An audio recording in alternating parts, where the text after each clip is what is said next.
Este video es auspiciado por sus donativos en Patreon. No, Lilith, en realidad no tengo Patreon. ¿Y cómo ganas dinero con esto? Pues con...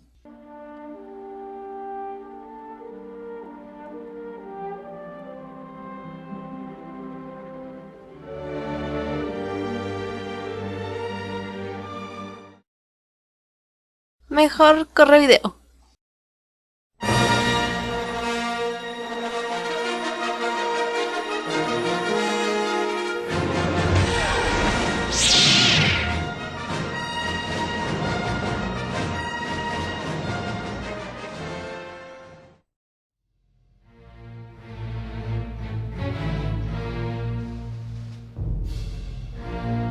Mandalorianos.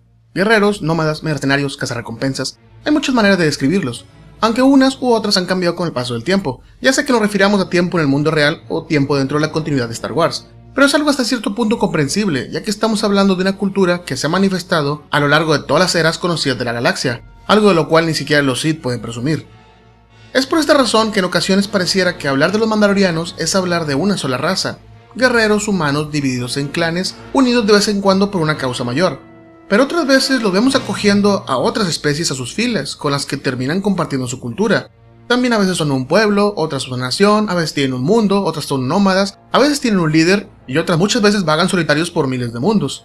Diferencias ha habido muchas, pero siempre se comparten una serie de características muy bien definidas que los hace ser lo que son. Como que son excelentes guerreros, que tienen un sentido particular del honor muy marcado, muy ambiciosos, muy orgullosos, implacables en la persecución de sus objetivos, y que todos los aspectos de su vida giran en torno al conflicto. Los mandalorianos necesitan el conflicto para desarrollarse, tanto a nivel personal como cultural. Esta combinación de características los vuelve muy peligrosos, por lo que se les considera, después de los Sith, como los enemigos más recurrentes con los que se han enfrentado los caballeros Jedi. Pero si hablamos de los mandalorianos, podemos hablar de su relación con el universo de Star Wars en tres etapas muy bien diferenciadas. 1. Durante las primeras 6 películas, donde hay pocos guerreros mandalorianos en la galaxia. 2. Después de las películas, cuando los mandalorianos se unificaron de nuevo. Y 3. Antes de las películas, cuando los clanes estaban con frecuencia unidos y combatían contra la República Galáctica. Cuando hablamos de la etapa durante las películas, no nos referimos solamente a los 6 episodios entre la amenaza de Jedi, sino a todo el material que se desarrolló en medio de estas historias, y hasta incluyendo partes que ocurren unos años antes y unos años después. El punto es abarcar el tiempo en donde los mandalorianos guerreros, mercenarios o cazarrecompensas eran más bien pocos. Es en la época de las películas donde conocemos al primer personaje mandaloriano creado para la saga. I am Boba Fett. Boba Fett hizo su primera aparición en el infame especial de Navidad de Star Wars, para luego ser incluido como villano en el episodio 5. Un villano algo callado, con solo 4 diálogos en toda la película. As you wish. He's no good to me dead. What if he doesn't survive? Put Captain Solo in the cargo hold. Y luego lo volvimos a ver en el episodio 6, donde encontró su final de manera algo deshonrosa.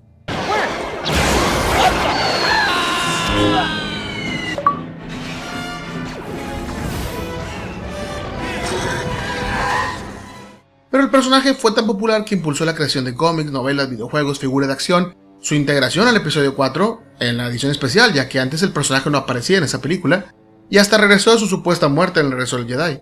De su escape de las fauces del Sarlacc se sabe por primera vez en el cómic Imperio Oscuro, en donde la única mención de Fett al respecto es decir que el Sarlacc lo había encontrado indigerible, sea lo que eso signifique. That won't happen again. Es en ese cómic y en su secuela Imperio Oscuro 2, donde Fett trata de dar caza a Han Solo para ganar la recompensa que los Hutts habían ofrecido por él debido a la muerte de Jabba, pero fallando en numerosas ocasiones. De ahí que los dos se les considere algo así como rivales, aunque pocas veces han tenido interacción fuera de su recurrente juego del gato y el ratón. Otras historias de Boba Fett llegaron después, algunas ambientadas después de Imperio Oscuro, otras entre los episodios como Sombras del Imperio, pero siempre se mantendría un aire de misterio en torno al personaje, algo que lo hacía aún más fascinante. Un detalle curioso de Boba Fett es que al principio no se le consideraba un mandaloriano, sino como un cazarrecompensas que portaba una armadura mandaloriana. Hay diferencias. Así se le describen las primeras enciclopedias y novelas que hablan sobre él. En aquellos primeros años del universo expandido, a los mandalorianos se les definía como un grupo de guerreros que habían combatido contra los caballeros Jedi en la Guerra de los Clones, aunque nunca se dieron detalles de tal combate. Luego, con la llegada de las precuelas, se pensó que esa mención había sido simplemente un error, y aunque al final resultó ser verdad, pues fue más bien una verdad a medias, ya que aunque los Jedi sí combaten contra los Mandalorianos en la Guerra de los Clones, esto difícilmente es un conflicto relevante en la trama. Esto convierte esa referencia en una de las tantas referencias cuestionables que hay en torno a la Guerra de los Clones durante la trilogía original. Pero no es la peor es esta. General Kenobi, hace años serviste a las órdenes de mi padre en las guerras clones. Ah, sí, cómo olvidar ese momento en que Bail Organa comanda a los Jedi y a los clones durante la guerra. Menudo pedazo de historia se me pasó. Pero mandaloriano o no, Boba Fett gustaba a los fans y llamaba mucho la atención, tanto para los escritores del universo expandido como para la propia Lucasfilm. El mismo George Lucas ha mostrado sorpresa hacia el éxito del personaje, argumentando que de haber sabido que sería tan popular le habría dado una mejor muerte. Sí, hubiera sido buena idea, George. Y quizás fue debido a esto que el personaje se incluyó en la trilogía de precuelas, junto con su padre, Jango Fett.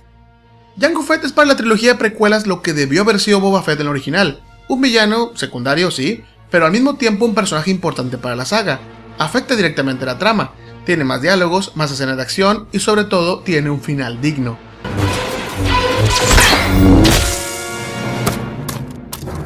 Pero su existencia comprometía la historia que ya se había establecido de Boba Fett. En el libro Relatos de los Cazarrecompensas de 1996, que viene siendo una antología de historias de cazarrecompensas vistos en el Imperio Contraataca, se había establecido que Boba Fett era un alias que utilizaba el personaje cuyo nombre real era Jester Mirril.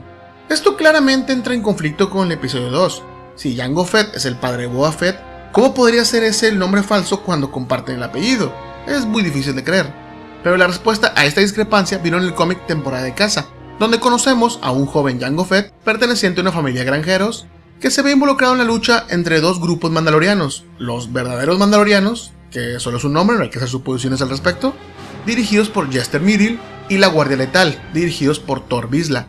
Tras la muerte de su familia a manos de la Guardia Letal, Jango se une a los verdaderos mandalorianos para buscar venganza, donde se convierte en el protegido de Jester Mirril, con lo que Jester podría considerarse como el abuelo espiritual de Boba Fett, viendo desde el punto de vista de la cultura mandaloriana.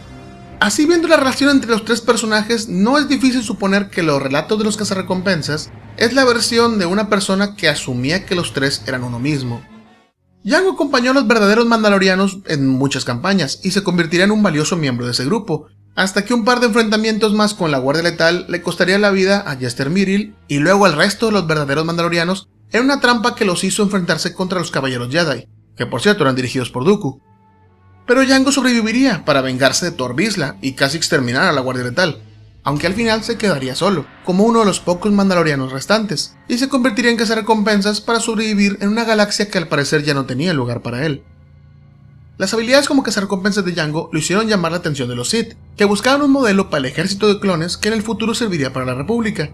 Además de su pago por el servicio, Jango pidió adicionalmente que le entregaran a un clon sin ningún tipo de alteración, el cual, en sus propias palabras, esperaba que se convirtiera en su aprendiz y continuaría el legado de Jester Mirril. Como ya dije, esto es lo que hace que estos tres personajes estén tan fuertemente relacionados. En base al genoma de Jango Fett se creó el ya mencionado ejército de clones, tras lo cual Jango permaneció al lado de Dooku como protector y asesino, hasta su muerte en la batalla de Geonosis, dejando a un joven Boba Fett huérfano para luego convertirse en el cazarrecompensas que conocemos. El contacto que tuvo Jango Fett con sus clones fue de hecho muy limitado. Algunas historias nos comentan que entrenó personalmente a algunos soldados, algunos ARC, pero en su mayoría los instructores adicionales que tuvieron los clones fueron otros cazarrecompensas y algunos mandalorianos, porque sí, Jango no es el único que quedaba en la galaxia, pero sí uno de los últimos mandalorianos guerreros activos. ¿A qué nos referimos con esto? Estamos a punto de explicarlo.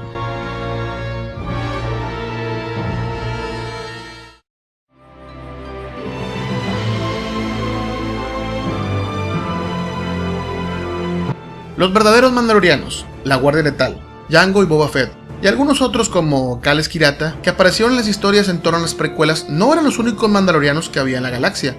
De hecho, nada puede estar más alejado que eso. En The Clone Wars conocimos un planeta lleno de mandalorianos, Mandalore, un mundo de habitantes pacíficos que incluso se mantuvieron neutrales en la Guerra de los Clones, muy diferente a los mercenarios y cazarrecompensas que hayamos conocido. Fue entonces cuando se supo que los grupos como los verdaderos mandalorianos eran en realidad parias de su sociedad, que estaban separados de su pueblo. Esto de hecho explicaría por qué tanto los bandos de Jester Mirril como los de Tor Vizsla parecían nómadas en la galaxia. Y sé que por ahí algunos dirán algo como: pero Feanor, tío, eso es parte de otra continuidad, me arruinan mi universo.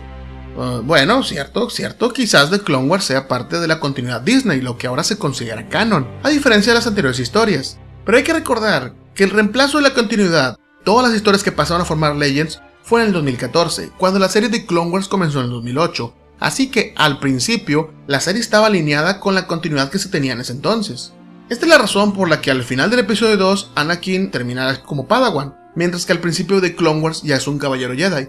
¿Por qué no contaron su ordenamiento? Porque eso ya se había contado en otro medio. Pero volvamos con los mandalorianos. No hay mucho que decir acerca de estos mandalorianos pacíficos, ya que la serie de televisión nos muestra un poco de su cultura y se enfoca más en hablarnos entre la lucha de ideales entre la pacifista gobernante de Mandalore, la duquesa Satine, con el nuevo líder de la renacida Guardia Letal, Bre Vizsla, otro miembro del clan Vizsla, claro. Mientras que la duquesa quería apartarse de la guerra de los clones como un pueblo pacífico que no recurre a la violencia, Bre Vizsla, por otro lado, quería que su raza recuperara su glorioso pasado de guerreros.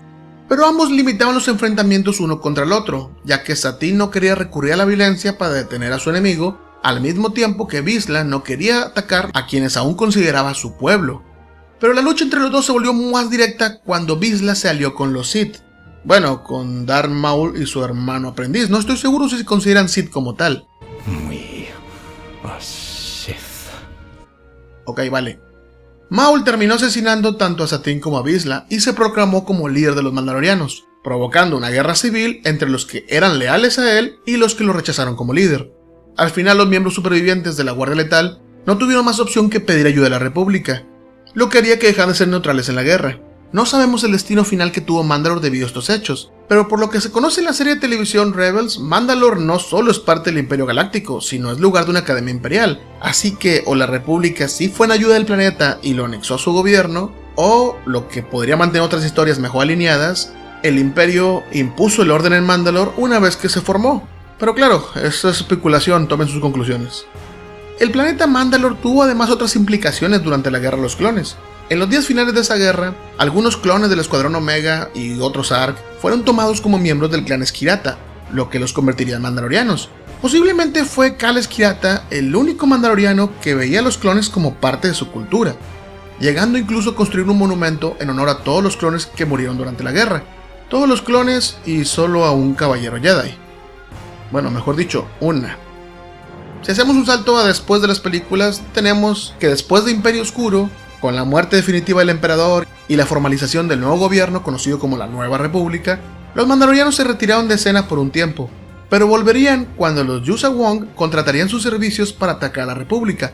En ese momento, los mandalorianos eran dirigidos por Boba Fett y se hacían llamar protectores mandalorianos. Boba Fett tuvo la difícil decisión entre cumplir su palabra con los invasores, manteniendo su honor y atacar a la República, o apoyar al gobierno y salvar a la galaxia. Al final se terminó inclinando por la República, y los mandalorianos lucharon para proteger la galaxia de los invasores, la única vez que Boba Fett ha combatido junto con Han Solo en una batalla, y fue genial.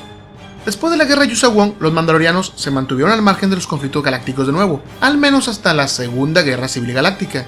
Esta guerra es relatada en las novelas El Legado de la Fuerza, donde la Alianza Galáctica mantiene una lucha armada contra la Confederación y contra el nuevo Lord Sith, Darth Caedus, hijo de Han Solo.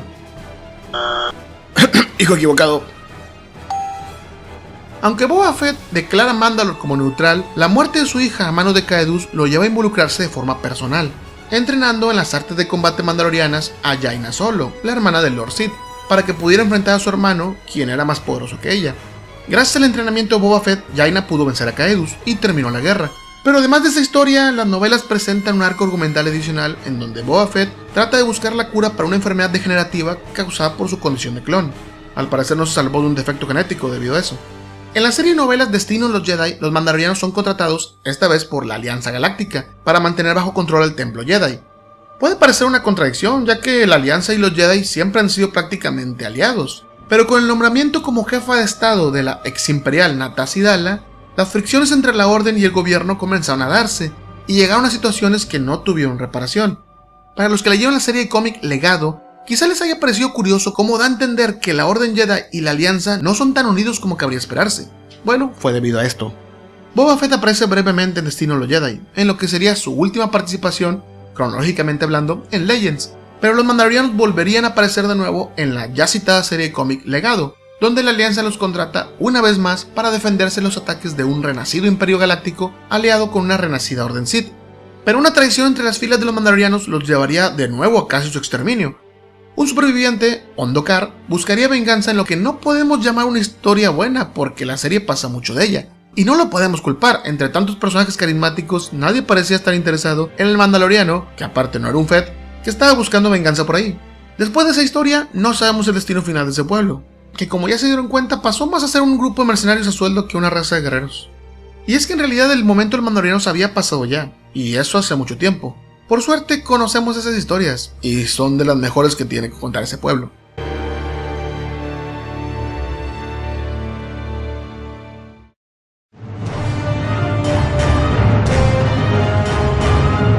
El más antiguo conflicto donde los Mandalorianos se involucraron en la lucha contra la República fue la Guerra Sith, 4000 años antes de la batalla de Yavin. Un conflicto en el que se habla en la serie de cómics Relato de los Jedi, específicamente Relato de los Jedi y la Guerra Sith. Los Lord Sith, Exar Kun y Uli Qel-Droma habían reunido un ejército que les permitiría tomar el control de la República, justo cuando las fuerzas de Qel-Droma fueron atacadas sin aviso ni provocación por los Mandalorianos. Estos guerreros tenían algunas características que los diferenciaban de los Mandalorianos que habíamos visto en aquellos años. La primera era que aunque estaban divididos en clanes, luchaban siguiendo a un líder, un miembro de su cultura reconocido como el mejor guerrero. Ese era Mandalore. Posteriormente el artículo Historia de los Mandalorianos de la revista Star Wars Insider y la inclusión de esta historia en la cronología esencial definiría que los Mandalorianos se formaron a partir de la exiliada raza de los Taungs. No, ese no es un Taung, es un depredador, cámbialo. Ah, qué sorpresa. Bueno, los Taung fueron obligados a vivir durante muchos milenios en el planeta Run, hasta que su primer gran líder, Mandalore el primero, los condujo a su primera conquista, tomando un nuevo mundo como su hogar y nombrándolo Mandalore en honor a su conquistador, y llamándose a sí mismos Mandalorianos, que en su lengua quiere decir hijos de Mandalore, de ahí que su líder siempre lleve ese nombre. Pero volviendo con Uli Qel-Droma, este fue atacado por las fuerzas de Mandalore el Indómito, que en un ataque de arrogancia retó a Qel-Droma a un duelo singular, para decidir el destino de los 7 mundos del sistema Emperatriz Theta, el centro de poder de los Sith durante la guerra. Mandalore perdió, con lo que entregó sus fuerzas a la causa de los Sith, y así los Mandalorianos entraron a la guerra, combatiendo contra los Jedi, hasta que fueron derrotados en Onderon por los jinetes de las bestias de ese mundo, que estaban a favor de la República. En la retirada, Mandalore fue derribado de su basilisco, las monturas, vehículos droide de batalla que utilizaban los Mandalorianos, para encontrar su fin en la luna de Dux, donde al morir dejaría la vacante para un nuevo Mandalore, Mandalore el Máximo, que de momento retiró a los clanes para reconfigurar sus fuerzas y esperar el momento para atacar de nuevo. 30 años después de la Guerra Sith, los Mandalorianos volverían, pero esta vez atacarían a la República por su cuenta. Mandalore el Máximo aprovechó su tiempo para formar el más grande ejército que los Mandalorianos hayan tenido jamás, no solo reunificando los clanes, sino adaptando nuevos reclutas, de manera tanto voluntaria como obligada, con lo que con cada conquista sus fuerzas crecían cada vez más. Este conflicto fue conocido como las Guerras Mandalorianas, del cual se nos habló por primera vez en el videojuego Knights of the Republic, donde dicha guerra ya había terminado, y posteriormente fue explicado más a fondo en el cómic del mismo nombre y en la novela The Republic Revan. Es en el cómic Knights of the Republic en donde conocemos un poco más acerca de la mentalidad de los Mandalorianos durante esta guerra. Al parecer, ellos no lo veían como una guerra de conquista, sino una guerra de conversión. Su objetivo era que todas las personas de la galaxia compartieran su cultura, crear una sola nación, una nación de guerreros, lo que convertiría la guerra en una guerra mucho más religiosa que las que se habían tenido ya incluso con los Sith. Pero esta guerra costó muchas bajas debido a que la República subestimó las fuerzas de sus atacantes, que hasta ese momento solo se habían presentado como vasallos de los Sith. Además que la Orden Jedi se negó a interferir en el conflicto debido a que sentían que era necesario conservar sus fuerzas para el regreso de los Señores Oscuros, considerando que la República Galáctica podía hacerse cargo de los Mandalorianos. Pero ninguno, ni la República ni la Orden Jedi, se podían haber imaginado el nivel de estrategia y tenacidad que demostró Mandalore en su campaña, por lo que las cosas se salieron de control. La flota republicana fue derrotada y los Mandalorianos camparon a sus anchas desde el borde exterior hasta el borde medio. La brutalidad de los ataques, combinada con la inactividad de los Jedi para responder a la amenaza, provocó que se formara un grupo de disidentes dentro de la Orden, llamados los revanchistas, que se unieron al ejército de la República para defenderse de esta amenaza. Este grupo de disidentes era dirigido por 2 caballeros Jedi, que se hacían llamar Revan y Malak. Con la ayuda de los revanchistas, la República pudo hacerle frente a los Mandalorianos, y los hizo retroceder hasta el planeta Malachor V, donde los Mandalorianos tenían preparada una super arma que al final terminó usándose en su contra, destruyendo el planeta entero. y a la mayor parte de las fuerzas mandalorianas en él. El propio Mandalor fue asesinado en batalla por Revan, para confesar en el momento de su muerte que su ataque contra la República fue desde siempre un plan de los Sith, no de Exar Kun o Yuli Qel-Droma, sino de los remanentes del Imperio Sith que la República había vencido en la Gran Guerra Hiperespacial, hace 1000 años. Con esta información, Revan y Malak partieron al espacio profundo en busca de ese antiguo mal, pero regresaron convertidos en dos Lord Sith, Darth Revan y Darth Malak, iniciando otra guerra contra la República, la Guerra Civil Jedi. Si bien los mandalorianos supervivientes, dispersos ahora por la galaxia, buscando ganarse la vida como mercenarios o cazarrecompensas, no entraron en esta nueva guerra, un mandaloriano, Canderous Ordo, ayudó a un redimido Revan a derrotar a Darth Malak para terminar con esta nueva guerra.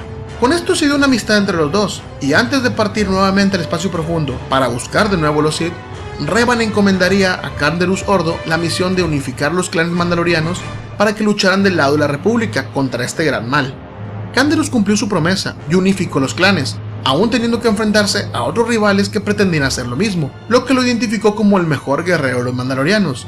Y, como es la tradición, esto lo convirtió en el nuevo Mandalor, Mandalor el Preservador.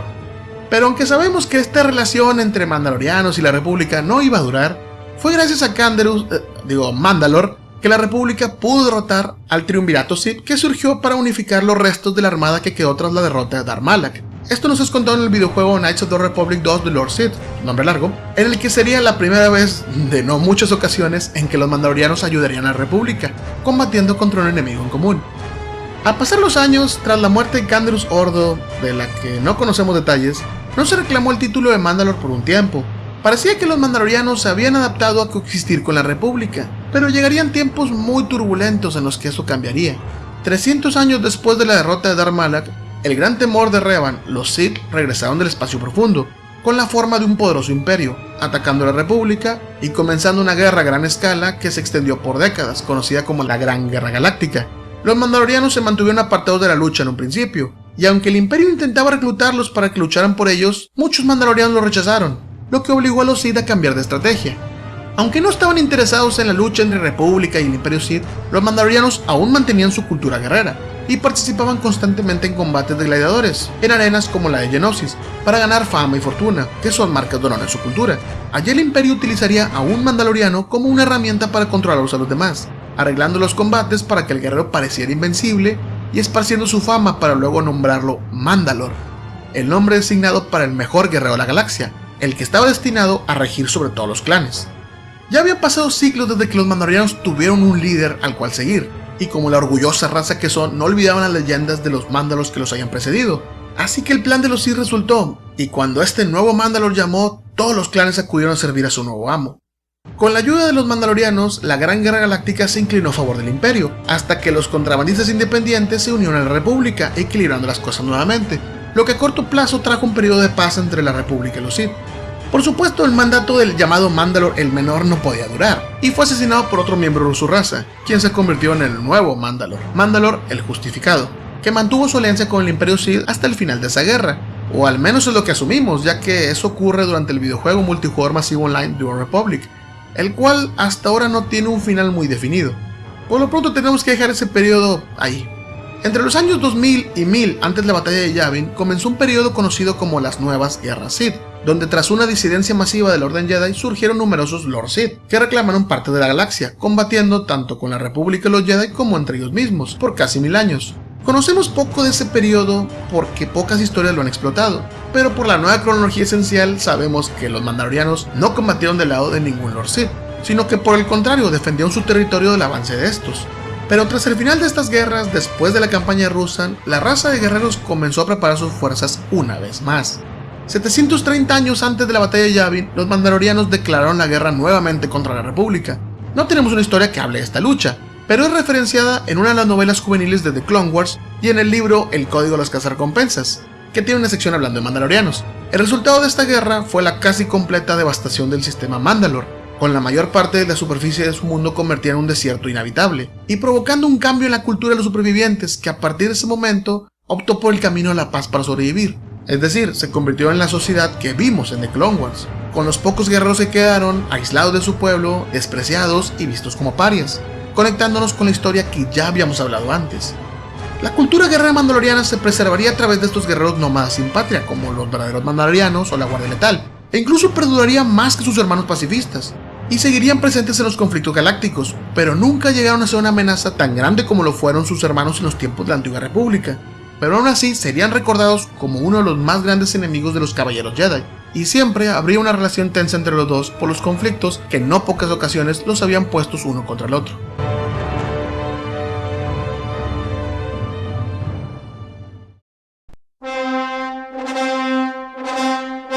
Los mandalorianos son un elemento del universo expandido que siempre fue muy atrayente. No en vano están presentes en muchas de sus historias y tienen un trato casi de culto por los fans. Por encima de la fascinación que la gente tiene con los poderosos Jedi y los malvados Sith, los mandalorianos inspiran una empatía con la que estos no pueden competir. Porque para ser un caballero Jedi o un Lord Sith, uno tiene que nacer especial, con un conteo de midichlorianos que permita cualquier tipo de manipulación de la fuerza.